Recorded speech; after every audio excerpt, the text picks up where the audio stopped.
Assalamualaikum warahmatullahi wabarakatuh. Baiklah, kami dari kelompok 3 akan menjelaskan mengenai yaitu nutrisi ternak jangkrik, di mana anggotanya saya sendiri, Rati Amalia, ada Vivi Sanjaya dan Rifki Rahman. Berikut penjelasan video kami. Baiklah, saya Vivi Senjaya akan membacakan tentang materi profil jangkrik dan pemanfaatan jangkrik. Yang pertama yaitu profil jangkrik. Jangkrik atau cengkerik atau Grylidae adalah serangga yang berkerabat dekat dengan belalang. Memiliki tubuh kecil silindris, kepala hampir bulat, dan sungut panjang seperti benang. Jangkrik adalah omnivora, dikenal dengan suaranya yang khas yang dihasilkan oleh cengkerik jantan. Suaranya ini digunakan untuk menarik kedatangan betina dan mengusir kehadiran jantan lainnya. Suara cengkerik ini semakin deras dengan naiknya suhu sekitar. Di dunia dikenal sekitar 900 spesies jangkrik, termasuk di dalamnya adalah gangsir. Selanjutnya, jenis jangkrik yang dibudidaya. Ada jangkrik alam, yaitu Achita domesticus, yaitu jenis jangkrik alam atau madu. Seperti namanya, jangkrik ini sering ditemukan di alam atau di tanah basah seperti sawah, ladang, dan lahan basah. Selanjutnya ada jenis jangkrik kalung atau Grilius bimaculatus. Jangkrik kalung termasuk dalam banyak pertanian dan perdagangan. Nama latin untuk jenis ini adalah Grilius bimaculatus yang memiliki fitur paling menonjol di antara jenis jangkrik lainnya, yaitu memiliki garis-garis lingkar putih. Selanjutnya ada jenis jangkrik selering Teleogrilius mitratus, yaitu nama ilmiah untuk jangkrik selering. Jangkrik ini banyak dibudidayakan di Indonesia. Ciri-ciri jangkrik seliring, jangkrik ini tidak sehitam jangkrik kalung, ia berwarna lebih kecoklatan. Selanjutnya ada jangkrik jeliteng. Menurut klasifikasi ilmiah, ini disebut Grilius bimaculatus. Habitatnya adalah tempat-tempat lembab seperti sawah, ladang. Jeliteng ini memiliki warna tubuh hitam legam menggelat, warna kuning di ujung sayap atas, dan jari kaki kuning agak kecoklatan pada betina. Selanjutnya ada jenis jangkrik jerabang. Jangkrik jerabang adalah kebalikan dari jeliteng, dan jerabang lebih dominan dalam warna merah. Selanjutnya ada jenis jangkrik gangsir atau Brachytripes portentosus.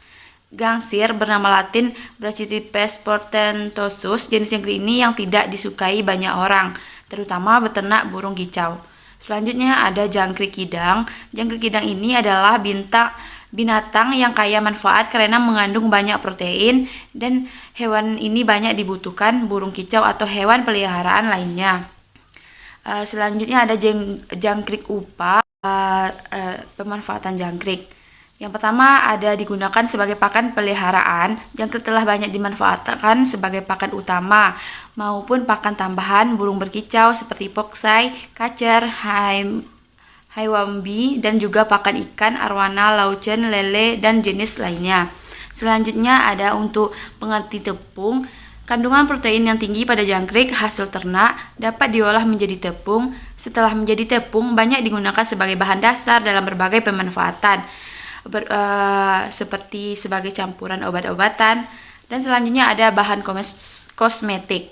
Hasil penelitian tentang kandungan nutrisi dan senyawa bermanfaat dalam tubuh jangkrik telah membawa pengetahuan tentang pemanfaatan jangkrik. Dalam bidang kosmetik, beberapa perusahaan kosmetik modern terkemuka di luar negeri telah menggunakan jangkrik sebagai bahan dasar kosmetik tertentu yang bernilai tinggi. Selanjutnya, sebagai hewan uji. Jangkrik digunakan sebagai hewan uji yang sangat penting pada penelitian toksikologi dan fisiologi serangga di beberapa negara seperti Amerika Serikat, Kanada, Pakistan, India, Vietnam, dan juga di Indonesia. Baiklah, saya Rati Amalia akan menjelaskan mengenai nutrisi ternak jangkrik. Pakan yang bergizi tinggi untuk ternak jangkrik adalah for ayam 511 yang telah dihaluskan. Pakan ini telah direkomendasikan oleh pakar peternakan. Kandungan pakan for 511 dianggap sesuai untuk diberikan pada ternak jangkrik.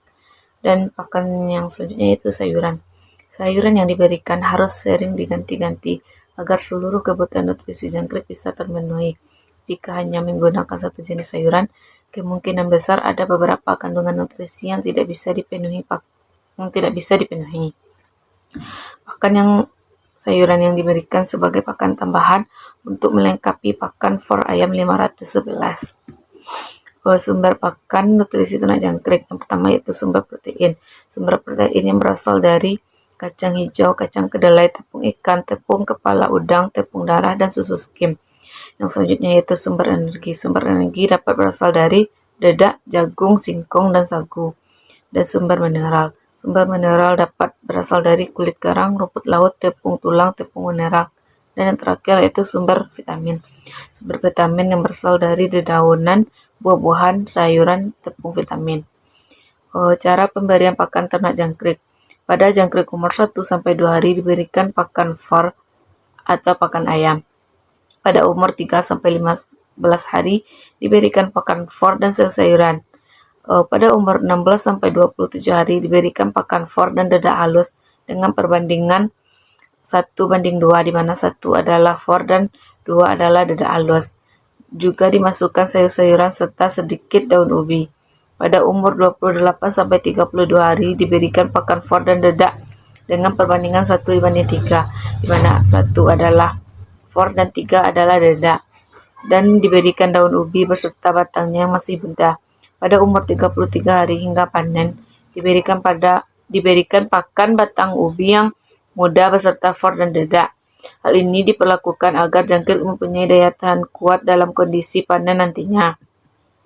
Selain makanan, jangkrik juga membutuhkan minuman, yaitu dengan cara pemberian untuk jangkrik yang masih anakan terhitung dari menetas atau 1 hari hingga umur 12 hari, pemberian minuman menggunakan media busa atau spon.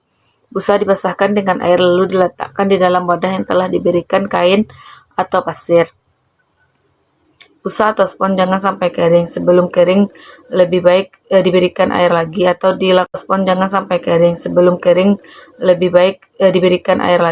dilakukan pengecekan yang secara berulang.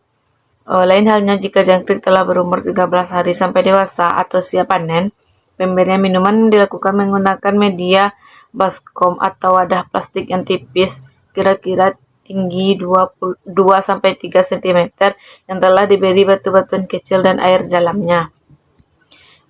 Yang selanjutnya yaitu pola pemilihan ternak jangkrik. Yang pertama yang harus diperhatikan yaitu cara pemberian pakan dan minum pakan.